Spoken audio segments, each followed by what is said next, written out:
ایک بحری جہاز میں کافی بوجھ تھا۔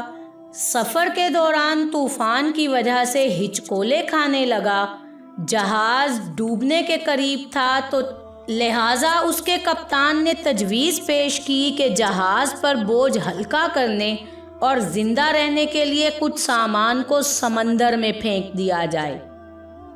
سب نے متفقہ طور پر اس کی بات سے اتفاق کیا کہ ایک سوداگر کا سارا سامان چھوڑ دیا جائے کیونکہ یہ ڈوبنے سے بچنے کے لیے بہت ہوگا۔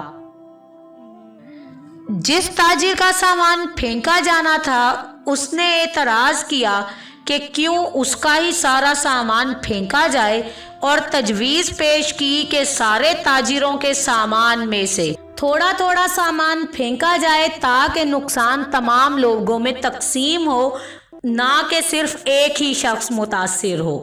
تب سارے باقی تاجروں نے اس کے خلاف بغاوت کی، اس لیے انہوں نے اس کے سامان کے ساتھ اسے بھی سمندر میں پھینک دیا اور اپنا سفر جاری رکھا۔ لہروں نے اس سوداگر کے ساتھ لڑائی کی یہاں تک کہ وہ بے ہوش ہو گیا۔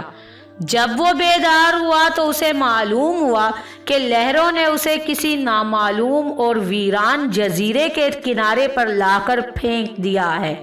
سوداگر بہت مشکل سے اٹھا اور سانس لیا، یہاں تک کہ وہ گھٹنوں کے بل گر گیا اور خدا سے مدد کی درخواست کی اور کہا کہ وہ اسے اس تکلیف دہ صورتحال سے بچائے۔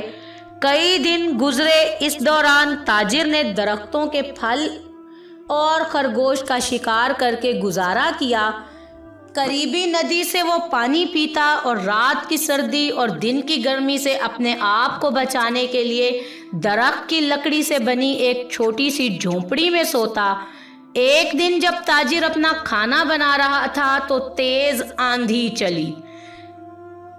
اس کے ساتھ ہی لکڑی کی جلتی ہوئی لاٹھی اٹھ جاتی ہے اور اس کی لاپرواہی میں اس کی جھونپڑی میں آگ لگ جاتی تھی، لہٰذا اس نے آگ بجھانے کی کوشش کی مگر وہ ایسا نہ کر سکا کیونکہ آگ نے پوری جھونپڑی کو بھسم کر دیا۔ یہاں سوداگر چیخنے لگا، کیوں اے رب، میں ہی ہر بار کیوں؟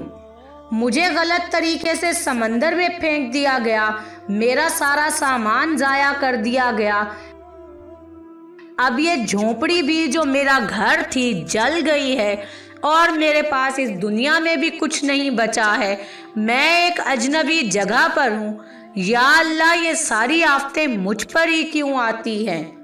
سوداگر غم سے بھوکا ہی رات کو سو گیا، لیکن صبح ہی صبح ایک حیرت انگیز واقعہ اس کا انتظار کر رہا تھا۔ جب اسے جزیرے کے قریب پہنچنے والا ایک جہاز ملا اور اسے بچانے کے لیے ایک چھوٹی سی کشتی سے وہ اتر رہا تھا۔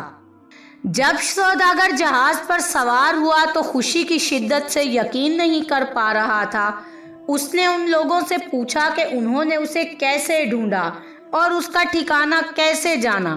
انہوں نے کہا، ہم نے دھواں دیکھا لہٰذا ہمیں معلوم ہوا کہ کوئی شخص مدد کے لیے پکار رہا ہے، لہٰذا ہم دیکھنے آئے۔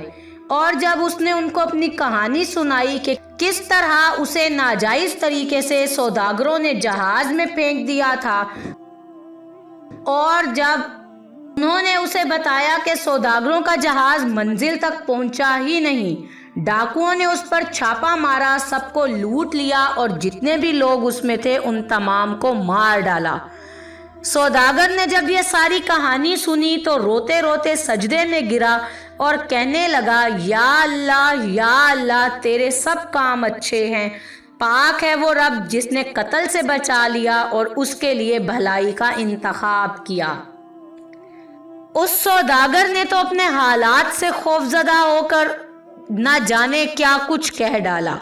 جب حقیقت اس کے سامنے آئی تو وہ اللہ کے سامنے معافی کا طلبگار ہوا، گڑ گڑا کر اس نے اپنے رب سے معافی مانگی۔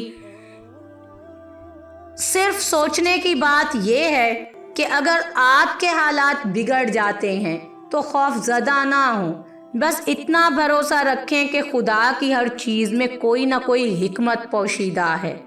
یہ آپ کے ساتھ ہوتا ہے اور اس کا بہترین۔ اور جب آپ کی جھونپڑی جل جائے تو جان لو کہ خدا آپ کے امور کا انتظام کر رہا ہے اور آپ کو بچانے کی کوشش کر رہا ہے۔